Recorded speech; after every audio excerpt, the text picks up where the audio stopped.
కావలి పట్టణంలో తిరిగి ఆటోలన్నిటికీ ఒక స్పెషల్ డ్రైవ్ కండక్ట్ చేసి వాళ్ళందరూ పోలీసు నెంబర్లు ఆటోలకి పోలీస్ నెంబర్లు వేసుకునే విధంగా వాళ్ళందరికీ మోటివేట్ చేసి ఆ విధంగా ఒక టీంని ఏర్పాటు చేసి మా పోలీస్ సిబ్బందితో ఒక టీంని ట్రాఫిక్ ఎస్ఐ గారు, తర్వాత rural constable, 2 town constable, 1 town constable ఈ విధంగా ఒక టీం తయారు చేసి వాళ్ళందరూ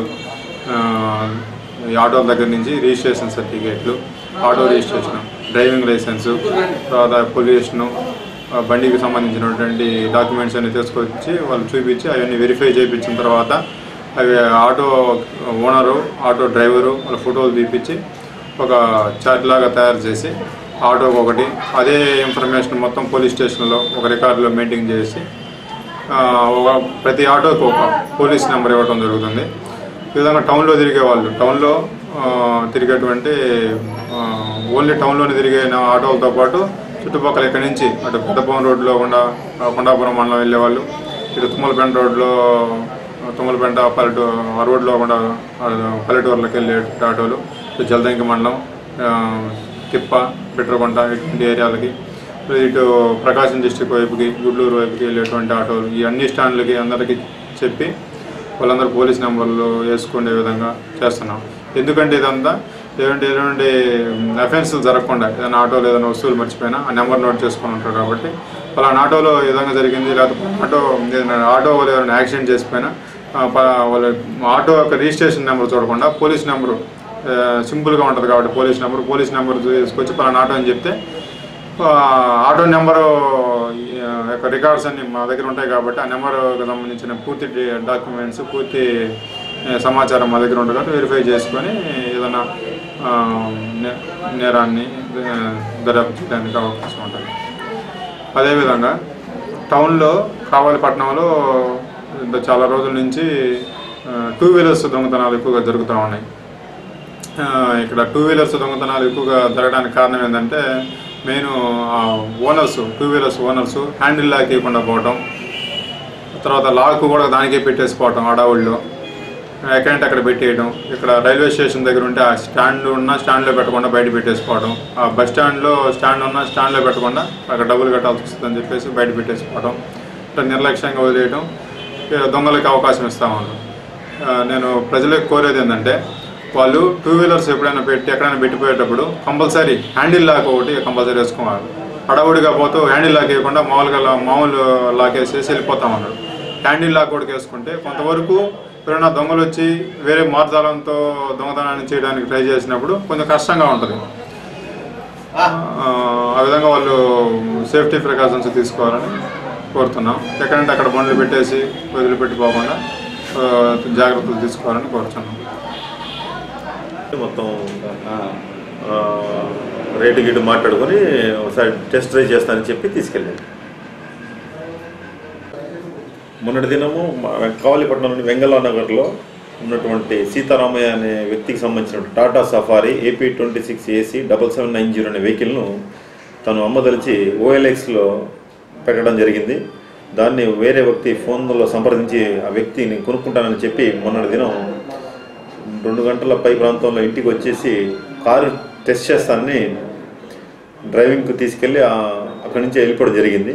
ఆ తర్వాత ఎంతటికి రాకపోగా సాయంత్రం వచ్చి ఫిర్యాదు చేయగా ఇమీడియట్గా అతను ఫోన్ నెంబర్ ట్రాప్ చేసేస్తే అతను చిత్తూరు జిల్లాలోని కాళహస్తి దగ్గరగా ఉన్నట్లు సమాచారం అందింది. ఇమీడియట్గా అతని ఫోన్లో సంప్రదిస్తే ఈ విషయం అతను తెలుసుకొని కారును AP టూరిజం హోటల్ దగ్గర పెట్టేసి అక్కడి నుంచి పారిపోవడం జరిగింది. కారును మా కస్టడీలో ఉంది. అయితే ముద్దాయి కోసం ప్రస్తుతం వెరిఫై చేస్తున్నాము. తొందరలో కేసును దర్యాప్తు ముగించేసి ముద్దాయిని అరెస్ట్ చేసి కోర్టుకి పంపుతాం.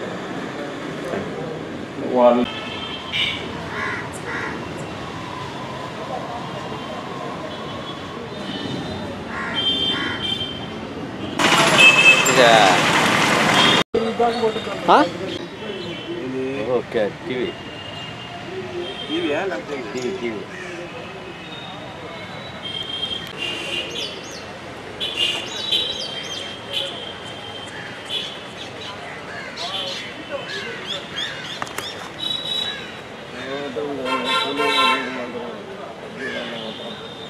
నేను వేపేస్తానా పంపేస్తాను నువ్వు వంటకాలు పెట్టి చోట సార్ నేను బండి 150 రూపాయలు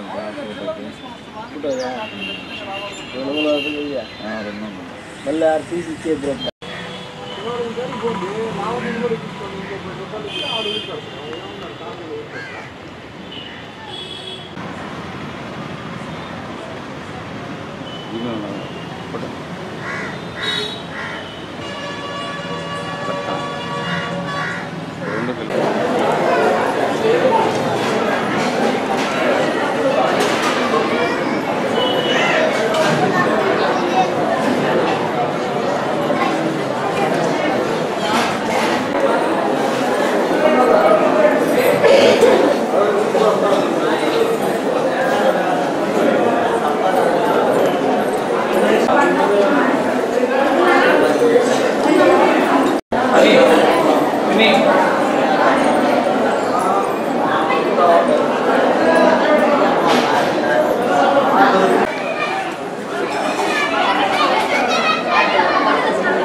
నారుమళ్ళు ఎండిపోతూ ఉన్నాయి.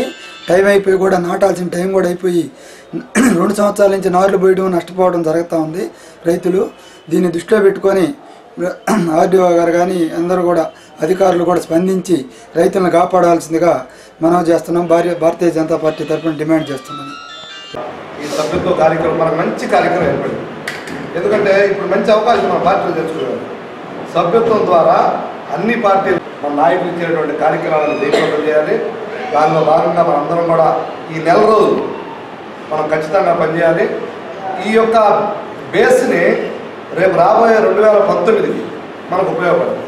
అందువల్ల తప్పనిసరిగా దీన్ని సీరియస్గా తీసుకొని మనందరం కూడా ఈ సభ్యత్వ కార్యక్రమం పాల్గొని మన దేశంలో ఈరోజు మంచి సభ్యత్వం భారతీయ జనతా పార్టీకి మన కావాలి నుంచి కావాలి రోడ్డు మండలానికి కూడా మనందరం కూడా ఏర్పాటు చేయాలని చెప్పి మనందరం కలిసి చేయాలని చెప్పి కోరుకుంటూ ఈ అవకాశం ఇచ్చినటువంటి గవర్నర్ మండల నాయకులకి అదేవిధంగా మీ అందరం కూడా నమస్కారాలు తెలియజేసుకుంటూ సెలవు తీసుకుంటాం. ఫోన్ నెంబర్ బుక్ పేపర్ తీసుకుని అందరి దగ్గర వాళ్ళ ఫోన్ నెంబరు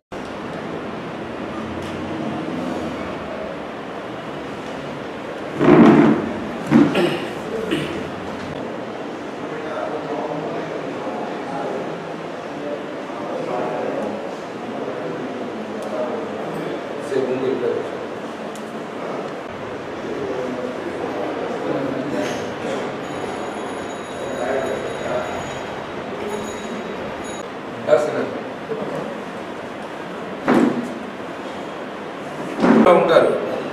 అలాగే మండల ఇన్ఛార్జిగా మేము ఉంటాము. జిల్లా బాధ్యతలు కలిగిన వాళ్ళు, జిల్లా కార్యవర్గ సభ్యులు కానీ వీళ్ళు కూడా సహకరిస్తారు. కానీ ఇద్దరు సహప్రముఖులు ఖచ్చితంగా అవసరం. ఈ సహప్రముఖులు ఇందాక భరత్ గారు చెప్పినట్టు సహప్రముఖులు ఏంటంటే మనకు పుస్తకాలు జిల్లా నుంచి తీసుకొని రావడం, ఇక్కడ టీముల వైజు ఏ గ్రామాల్లో మనకు జరిగింది, ఏ గ్రామాల్లో జరగలేదు, ఆ గ్రామాలకి వాళ్ళని పంపించడము, వాళ్ళకు అవసరమైతే సహకరింపజేయడం, ఈ కమ్యూనికేషన్ ఈ సహప్రముఖులు చూస్తారు. కాబట్టి ఈ సహప్రముఖులుగా ఇక్కడ ముఖ్యంగా ఇద్దరు వాళ్ళందరూ వాళ్ళు పేర్లు ఇవ్వాలి కావలి రూరల్ మండలానికి. వాళ్ళిద్దరూ కూడా సహప్రముఖులైతేనేమి మనకైతేనేమి డిసెంబర్ 6 నుంచి జనవరి 6 వరకు టైం ఇచ్చారు. కానీ మనకు అంత ఎక్కువ అన్ని 30 రోజులు పనిచేయాల్సినంత అవసరం రాదు. మనం స్పీడ్గా చేసుకుంటే 10 రోజుల్లో కూడా పూర్తి చేసుకోవచ్చు. 3 టీములుగా ఉండి ఒక 10 మంది మనం పెద్ద టీం ఏర్పడి ముగ్గురు లెక్కన డివైడ్ అయ్యి అక్కడ ఆ గ్రామానికి వెళ్ళి అక్కడ ఒక ఇద్దరిని కలుపుకొని, ఇప్పుడు చౌదరిపాళెం వెళ్ళాము, శ్రీదేవిని సుబ్బారావును కలుపుకోవటం, అక్కడ ఆ వర్క్ చేసుకోవటం. అలాగే ఒక సర్వాపాళెం వెళ్ళాము, అంటే మాలాద్రి టౌన్కి చేస్తున్నాం కదా, టౌన్కి సాగులేముగా ఉన్నాడు మాలాద్రి, అందువల్ల మాలాద్రి వరలక్ష్మి గారు కావాలన్నా కూడా వస్తారు రాముడు. అంటే ఈరోజు కావలి రూరల్ మండల సమావేశం జరుగుతూ ఉంది. ఈ మండల సమావేశానికి సంబంధించి రాబోయే రోజుల్లో సభ్యత్వానికి సంబంధించినటువంటి ప్లానింగ్ కోసం మేమందరం కూడా కూర్చోవడం జరిగింది.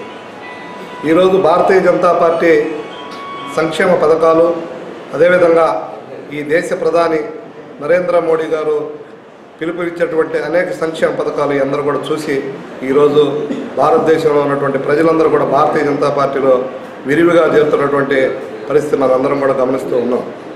దానిలో భాగంగా కావలి మండలంలో కూడా ఎవరైతే పార్టీలో ఈ యొక్క ఆకర్షితులై పార్టీలో జాయిన్ అవ్వాలనుకున్న వాళ్ళందరూ కూడా భారతీయ జనతా పార్టీ సభ్యత్వం 5 రూపాయలు తీసుకొని సభ్యత్వం ఇచ్చి వాళ్ళందరినీ కూడా పార్టీలోకి ఆహ్వానించడం కోసంగా మేమందరం కూడా ప్లాన్ చేసుకుంటూ ఉన్నాం.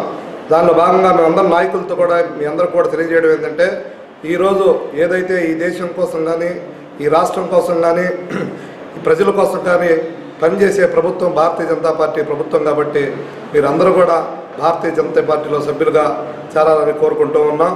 మీరందరూ కూడా చూశారు, నరేంద్ర మోడీ గారు అనేక సంక్షేమ పథకాల్లో భాగంగా జనధన అనే కార్యక్రమం, స్వచ్ఛ భారత్ అనే కార్యక్రమం, ఏదైతే పేదవాడికి ఇళ్ళుండి లెటిన్ లేదో వాళ్ళందరూ కూడా లెటిన్ సౌకర్యం, ప్రతి ఇంటికి లెటిన్ సౌకర్యం, అదేవిధంగా స్కూళ్ళలో కూడా ఏదైతే బాలికలకు కూడా ఈ లెటిన్స్ సపరేట్గా ఉండాలని చెప్పి కూడా ఆయన ఒక పిలుపు మేరకు ఈరోజంతా కూడా ఈ విధమైనటువంటి ఈ దేశంలో ఒక మంచి వాతావరణంలో ఈ సంక్షేమ పథకాలన్నీ కూడా ప్రవేశపెట్టడం జరిగింది. ఇవన్నీ కూడా ఈ దేశంలో ఆలోచించి, ఇవన్నీ మనకు తెలిసిన విషయాలైనా సరే మన భారత ప్రధాని నరేంద్ర మోడీ గారు తెలిసిన విషయాలని మళ్ళా ఒకసారి గుర్తు చేసి ఇవన్నీ కూడా మన ముందు పెట్టారు. దానిలో భాగంగా మనందరం కూడా రాబోయే రోజుల్లో ఆయనకి సపోర్టుగా మనందరం కూడా పనిచేసి వారి యొక్క ఆశయాలను కంటిన్యూగా మనం సాధించాలని చెప్పి తెలియజేస్తూ, రాబోయే రోజుల్లో కావలి రూరల్ మండలంలో కానీ, కావలి టౌన్లో కానీ అందరిని కూడా భారతీయ జనతా పార్టీ సభ్యులుగా చేర్చుకొని ఒక బలమైన శక్తిగా కావలిలో ఏర్పడేదానికి మేమందరం కూడా మా నాయకులు మేమందరం కూడా కష్టపడి పనిచేస్తామని చెప్పి తెలియజేస్తూ ఉన్నాం.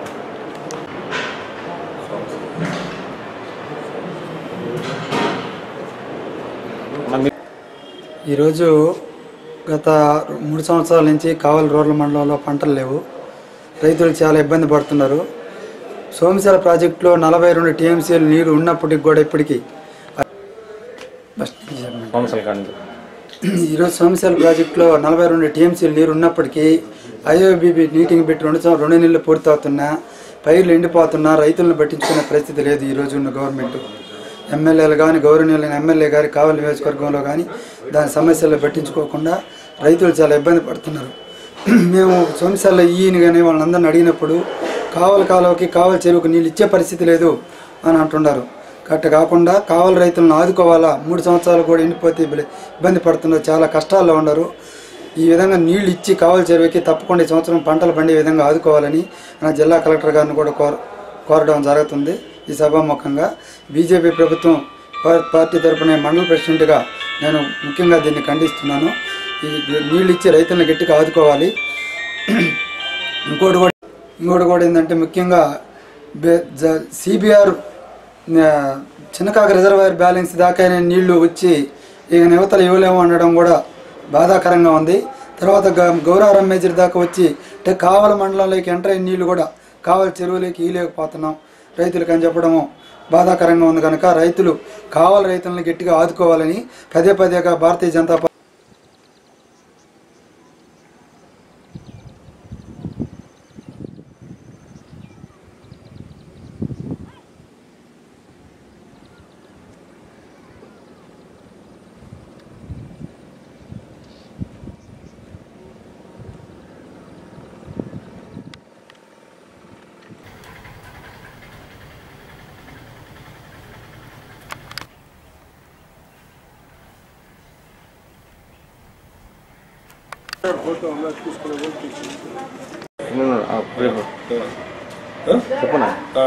కావలి చెరువుకి గత 3 సంవత్సరాల నుంచి నీళ్లు లేకుండా, సాగునీరు లేకుండా పూర్తిగా ఎండిపోయినటువంటి పరిస్థితి కనపడతా ఉంది. ఈ సంవత్సరం కూడా సాగునీరు సమస్యల్లో నీరు ఉండి కూడా 50 టీఎంసీల దాకా ఇక్కడ నీరు లేకుండా పంటలకు సాగునీరు ఇవ్వకుండా చేయడం అనేది చాలా బాధాకరమైనటువంటి విషయం.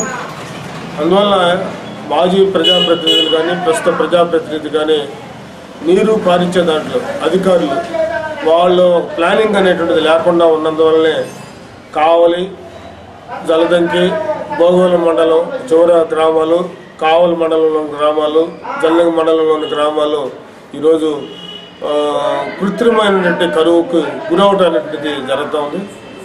ఒక రకంగా ప్రాంతీయ తేడాలు, కోవూరు, నెల్లూరు డెల్టా కింద నీళ్లు ఇచ్చి కావలి ఏరియాకి నీళ్ళు ఇవ్వలేదనేటువంటి ప్రాంతీయ తేడాలు తీసుకొచ్చే దాంట్లో కూడా ఈరోజు అధికార యంత్రాంగం, అదే రకంగా మాజీ ప్రజాప్రతినిధులు, ప్రస్తుత ప్రజాప్రతినిధుల యొక్క పాత్ర కూడా ఉందనేటువంటిది సిపిఎం పార్టీగా మేము ప్రజానీకాన్ని తెలియజేస్తూ ఉన్నాం. ప్రజల యొక్క పట్టుదల, సంఘటిత శక్తి, అదే రకంగా ఐక్యత, సాగునీరు కావాలా చేయాలా అనేటువంటిది ఒక పట్టుదలైనటువంటి ఉద్యమం సాగించినందువల్లనే ఎవరో నీళ్లు తీసుకొస్తారు, పంటలు పండించుకుందాం అనేటువంటి ధోరణి రైతాంగంలో ఉన్నందువల్లనే ఈరోజు ఈ పరిస్థితి దాపురించింది. పోయిన సంవత్సరం 70 టీఎంసీలు నీళ్ళుండి, అంతకుముందు సంవత్సరం కూడా 60 టీఎంసీల పైన ఉండి, ఈ సంవత్సరం 50 టీఎంసీల పై చిలుకు దాకా నీళ్లు ఉన్నాయి. ఈ పరిస్థితుల్లో కావలకాలకు నీళ్లు రాకుండా ఉండటం అనేటువంటిది బాధాకరమైనటువంటి విషయం. ఇది అధికార యంత్రాంగం, ప్రజాప్రతినిధులు, ప్రభుత్వం యొక్క పూర్తి వైఫల్యంని సిపిఎం పార్టీగా మేము తెలియజేస్తా ఉన్నాం. ఇప్పటికైనా సరే తక్షణం ఆరుదడ పైర్లు వేసుకునేదానికైనా చెరువులకి నీళ్ళు ఇవ్వకుండా మిగతా సప్లై మేజర్లకి, మైనర్లకి ఇస్తామనంటే ఎంతవరకు? చెరువుల కింద ఆథరైజ్డ్ ఆయకట్టు 25,000 ఎకరాలు, 25,000 ఎకరాల్లో చెరువుల కింద 25,000 ఎకరాలు స్థిరీకరణ అనే ఆయకట్టు ఉన్నది. ఆరుదడి పైర్లకి 75,000 ఎకరాలు ఉంది. ఈ పరిస్థితుల్లో ఆరుదడి పైర్లు ఉన్నటువంటి వాటి కింద గతంలో వర్షపు నీళ్లు వచ్చి వాళ్ళు ఇచ్చేటువంటి ఆరుదడి పైర్లకి ఇచ్చేటువంటి నీళ్లు కలుపుకొని చాలా రెక్కల వైరు పైరు వేసేటువంటి పరిస్థితి కనబడతా ఉంది. ఈ సంవత్సరం వచ్చేసరికి, ఈ సంవత్సరం, పోయిన సంవత్సరం, అంతకుముందు సంవత్సరం, ఈ 3 సంవత్సరాల్లో ఆరుదడి పైర్లకి కాకుండా వరి పైరు అనేటువంటిది కూడా వస్తూ ఉంది. అందువల్ల ఇవన్నీ కూడా రైతాంగాన్ని ఎడ్యుకేట్ చేయడంలో కానీ, రైతాంగానికి వాస్తవ విషయాలు చెప్పే దాంట్లో కానీ ప్రజాప్రతినిధులు, అధికార యంత్రాంగం లేనందువల్ల ఒక పొరపాటుతోనటువంటి ధోరణి వచ్చి అసలే నీళ్ల హక్కు కలిగినటువంటి వాళ్ళు, అసలే చెరువు కింద సాగుదారులైనటువంటి వాళ్ళు ఈరోజు తీవ్రమైనటువంటి ఇబ్బందులు, ఒక రకమైనటువంటి కృత్రిమైనటువంటి ఆర్టిఫిషియల్ డ్రౌట్కి, ఆర్టిఫిషియల్ కరువుకి, కృత్రిమైనటువంటి కరువుకి ఈరోజు గురవుతున్నటువంటి పరిస్థితి కనపడుతూ ఉంది.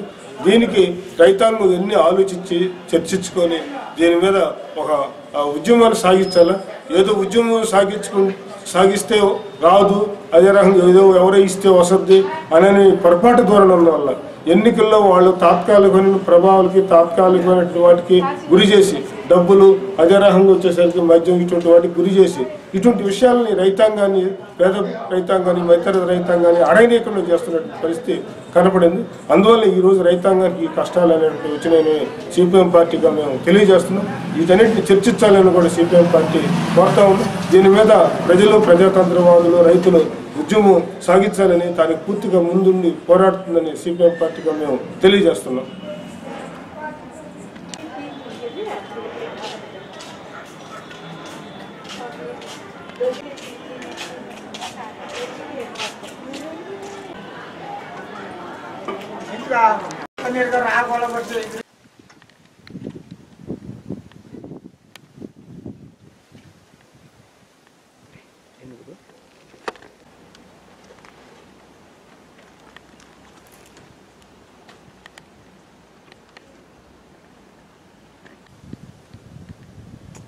చెరువు నిల్లదా?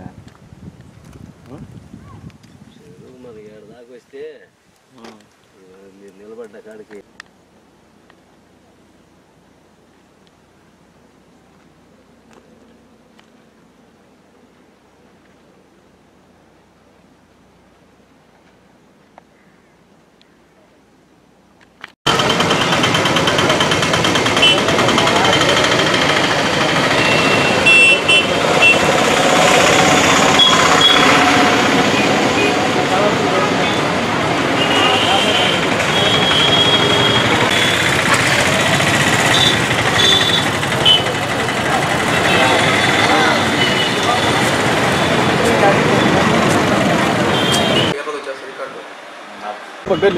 ఎన్ఐ బేగ్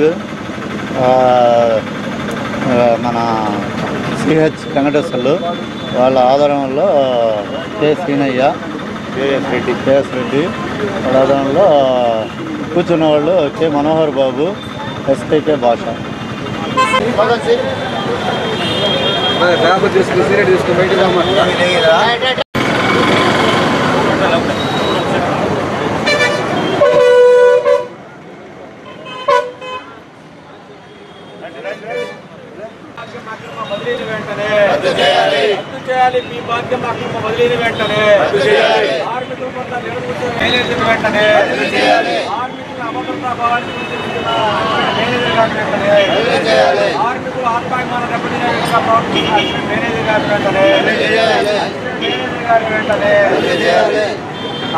కార్మిక సోదరులారా, మల్లారా ఈరోజు రిలే నిరాహార దీక్షలో 17వ రోజు జరుగుతుంది. ఈ భాగ్యమ్మ అక్రమ బదిలీని ఆపడానికి ఇక్కడ అసిస్టెంట్ మేనేజర్ గారు చేసే అరాచకాల గురించి ఆమెను వెంటనే బదిలీ చేయాలని చెప్పి కార్మికులందరూ ఈ రిలే నిరాహార దీక్షలో పాల్గొంటున్నాం. అట్లాగే సంతకాల సేకరణ కూడా చేస్తున్నాము.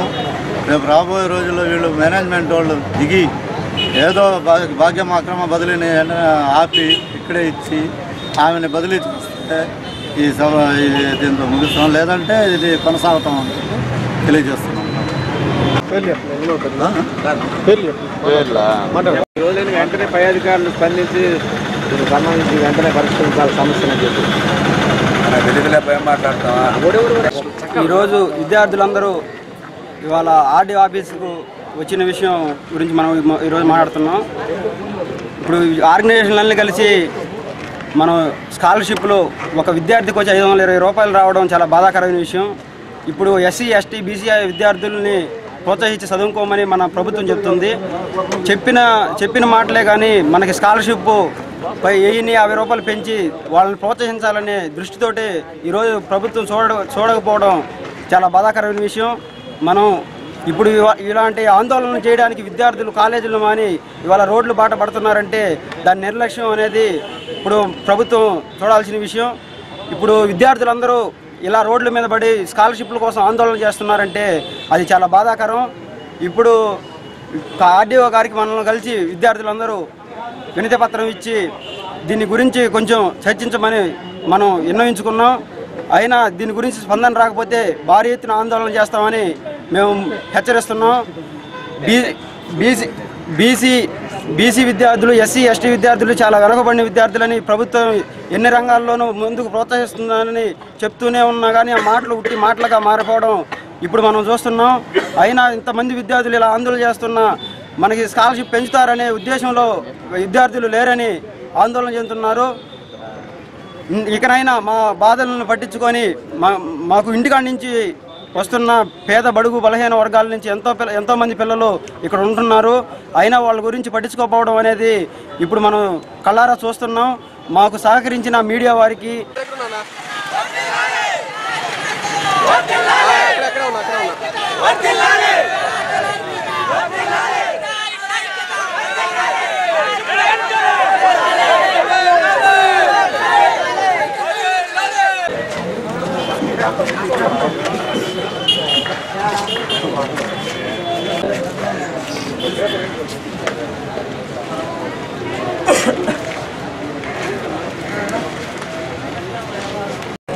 మనకు స్కాలర్షిప్ గవర్నమెంట్ 520 రూపాయలు ఇస్తుంది. దీన్ని సరిపోని మనం ప్రస్తుతం చూస్తుంటే మనకి కూరగాయల రేట్లు కానీ అన్ని రేట్లు కానీ చాలా ఎక్కువ వస్తున్నాయి. వీటిని వస్తుంటే ఒక స్టూడెంట్ మన హాస్టల్లో ఉన్న ఒక స్టూడెంట్ ఈ 5,000 వాళ్ళు ఇచ్చే ఈ సంవత్సరం 5,000 కాక మిగతా మినిమం ఒక్కొక్క విద్యార్థి 10,000 రూపాయలు కట్టాల్సిన పరిస్థితి ఇప్పుడు మన హాస్టల్లో ఉంది. దీని అన్ని మా ఆర్డీఓ గారి ప్రభుత్వం మా యొక్క బాధలను గుర్తించి మాకు ఇప్పుడు వెంటనే 10,000 రూపాయల స్కాలర్షిప్ మంజూరు చేసి మా యొక్క బాధలు తీర్చాలని కోరుకుంటున్నాము.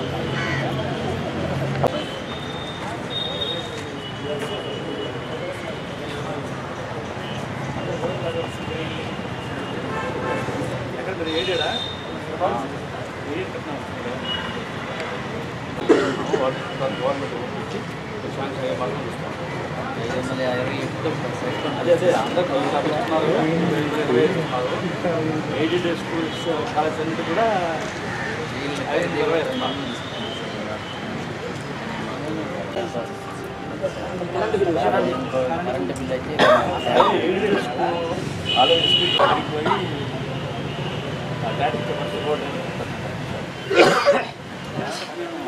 కమర్షియల్ ఛార్జెస్ తీసుకున్నాం సార్ మా దగ్గర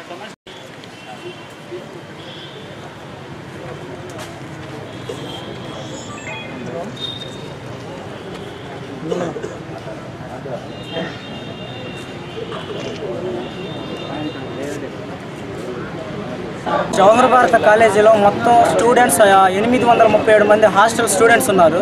వీళ్ళకు ప్రస్తుతం 520 రూపాయల స్కాలర్షిప్ మాత్రం వస్తుంది. 60 ఏళ్ళ చరిత్ర ఉన్న ఈ కాలేజీకి ఇది మాత్రం స్కాలర్షిప్ ఎంత వస్తుంది. కానీ ఇవి కాక అనేక వాళ్ళు ఇచ్చే 5,000 రూపాయలు సంవత్సరానికి ఇచ్చేవాడు సరిపడక ఒక స్టూడెంట్ ఎక్స్ట్రా సంవత్సరానికి 10,000 రూపాయలు కట్టాల్సిన పరిస్థితి అవుతుంది. ఈ 10,000 కట్టలేక ఎంతోమంది స్టూడెంట్స్ అర్ధాంతరంగా ఈ చదువులు ఆపేసి వాళ్ళ ఇళ్ళ దగ్గర పనులు చేసుకున్న పరిస్థితి వస్తుంది. చాలా వరకు ఒకప్పుడు ఉన్న చాలా వరకు స్ట్రెంత్ కూడా తగ్గిపోయింది ఈ చదువులు లేక. ఇలాగే దీని విషయం మీద ఆర్డీఓ గారికి వినతిపత్రం ఇచ్చాము. మా యొక్క బాధలు ఇచ్చి ఆర్డీఓ ఆఫీస్ ముందు ధర్నా చేసి వినతిపత్రం ఇచ్చాము. మా యొక్క బాధల నుంచి గవర్నమెంట్ వాళ్ళు మాకు వెంటనే స్కాలర్షిప్ మంజూరు చేస్తే మేమంతా ఉన్న ఎస్టీ విద్యార్థులు అందరు విద్యార్థులు కలిసి మేము చదువుకునేదానికి సహకరించాలని కోరుచున్నాము.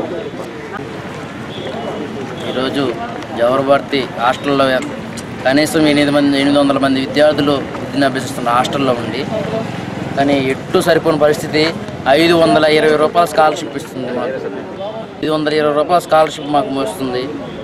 520 రూపాయల స్కాలర్షిప్ రావడం వల్ల మేము కనీసం 10,000 మా సొంతంగా మేము కట్టవలసి వస్తుంది డబ్బులు. కానీ ఈరోజు ప్రభుత్వం ఎస్టీ ఎస్సీ బీసీ విద్యార్థులను చదువుకోమని ప్రోత్సహిస్తుంది. కానీ ఈ స్కాలర్షిప్ విషయంలోకి వస్తే చాలా వెనకబడిపోతున్నాము. 520 రూపాయల స్కాలర్షిప్ వల్ల ఎట్టు సరిపోయిన పరిస్థితి. మొత్తం 1,050 మాకు మంజూరు 1,050 మంజూరు చేసి మాకు ప్రభుత్వం తగిన న్యాయం చేయవలసిందిగా ఈరోజు మేము జవహర్ భారతి స్టూడెంట్స్ మొత్తం ఆర్డీఓని కలవడం జరిగింది. ప్రభుత్వం మా మీద దృష్టి ఉంచి మాకు 1,150 స్కాలర్షిప్ మంజూరు చేసే విధంగా జవహర్ భారతి స్టూడెంట్స్ మొత్తం మేము కోరుకుంటున్నాం. అక్కడ గవర్నమెంట్ ఫోన్ చేశారు. అక్కడ నుంచి మనకి సార్ ఫోన్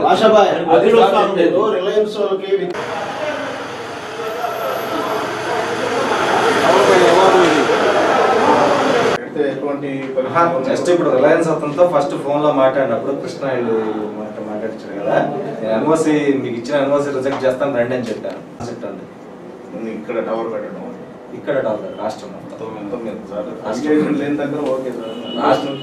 రాష్ట్రం మీరు పర్మిషన్ ఇచ్చారు కదా నో అబ్జెక్షన్ ఇస్తే మంచిది కదా సార్. అది ఉండేది దాదాపు ఒక ప్రార్థన మందిరానికి చెప్పండి సార్. ఒక సమాజానికి మంచి జరిగేదాన్ని ప్రజలు వ్యతిరేకిస్తారని చెప్పి ఏ అధికారి అనుకోడు. కరెక్టే సార్. మీరు దాని గురించి చెప్పట్లేదు సార్. అది మినిమం ఈ రాష్ట్రం మొత్తం ఇంటర్నెట్ ఫెసిలిటీ వస్తుంది, ప్లస్ ఇది వైఫై నెట్వర్క్ ఫెసిలిటీ వస్తుంది. ఎక్కడ బస్సులో కూర్చున్నా రైల్లో కూర్చున్నా ఎక్కడికి పోయినా కానీ ఉన్నటువంటి వీడియో కెమెరాలో కానివ్వండి ట్యాబుల్లో కానివ్వండి నెట్ ఫెసిలిటీ వచ్చి అల్టిమేట్ గా డెవలప్మెంట్ పార్టిసిపేట్ చేస్తుంది. కాబట్టి గవర్నమెంట్ ఇంత ప్రెస్టీజియస్ గా తీసుకొని రిలీజ్ చేయమంది. ఇక దీని నుంచి ఆరోగ్య సమస్యలు వస్తాయి అన్ని అపోహలు. ఆల్రెడీ ఏంటంటే సార్ మాకు సిగ్నల్స్ పెట్టేస్తున్నారు. దానివల్ల ఎంతమంది సఫర్ అవ్వరు. చిన్న పిల్లల కాడి నుంచి నేను మీకు చూపించగలను. యాజ్ ఫొటోస్ కూడా నేను గ్యాదర్ చేస్తున్నాను. దానికి వేరే కారణాలు కూడా అయ్యి ఉండొచ్చు బాస్. పబ్లిక్ ఇష్యూ వచ్చిన తర్వాత అక్కడ గలాట జరిగితే రెస్పాన్స్ ఎవరు? పబ్లిక్ మా దెబ్బ తగ్గుతుంది, పోలీసులు వచ్చి కొడతారు. వాళ్ళ వల్ల వాళ్ళు డబ్బులు అడ్డు పెట్టుకున్నారు. పోలీసులు వచ్చి మా పబ్లిక్ ని ఇది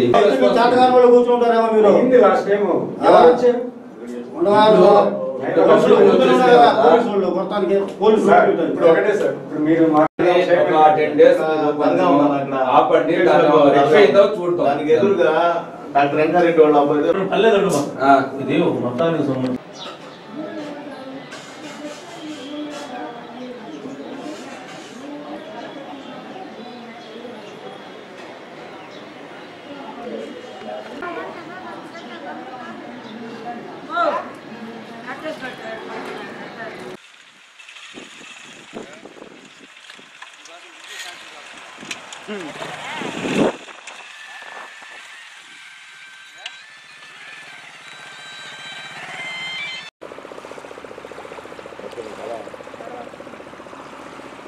చక్కర రాడి పడవా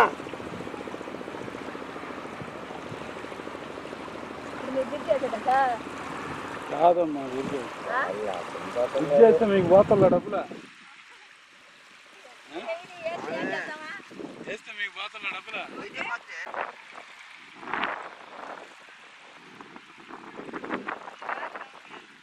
గాలిగుంది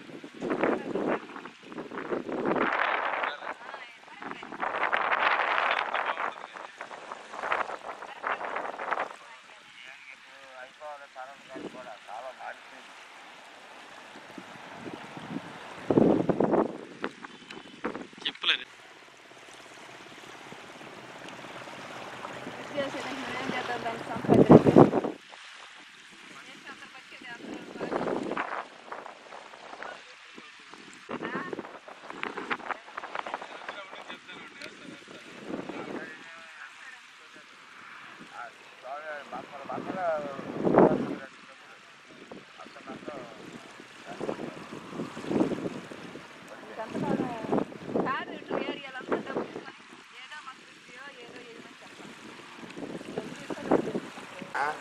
ఊరు మీద పెట్టుకుని వ్యవహారం పెట్టుకుని ఒక వ్యవహారం చేస్తే మొత్తం ఒకరికి వేయాలని చెప్పుకుని మాట్లాడుకుంటే సరిపోతుంది ఇంత తిరగాలు వేస్తారా వాళ్ళ పేరుని వాళ్ళ గారి పేరు పెళ్లి పోను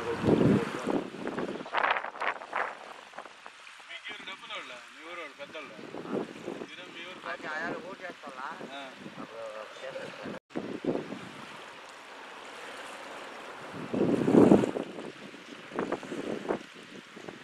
వాళ్ళంతా బస్సాలు పుచ్చుకునేది కాదు మనగా తీసుకునే దగ్గర కదా వాళ్ళు బస్సాలు తీసుకెళ్ళేదా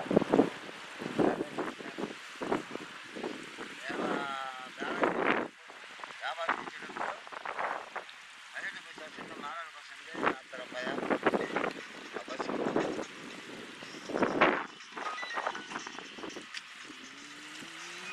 ఇక్కడి నుంచి మనకు ఆవిడ పడము 15 రూపాయలు తీసుకుంటాడు అక్కడి నుంచి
మంచిది మీ ఇంట్లో వాళ్ళకైనా మాకు కూడా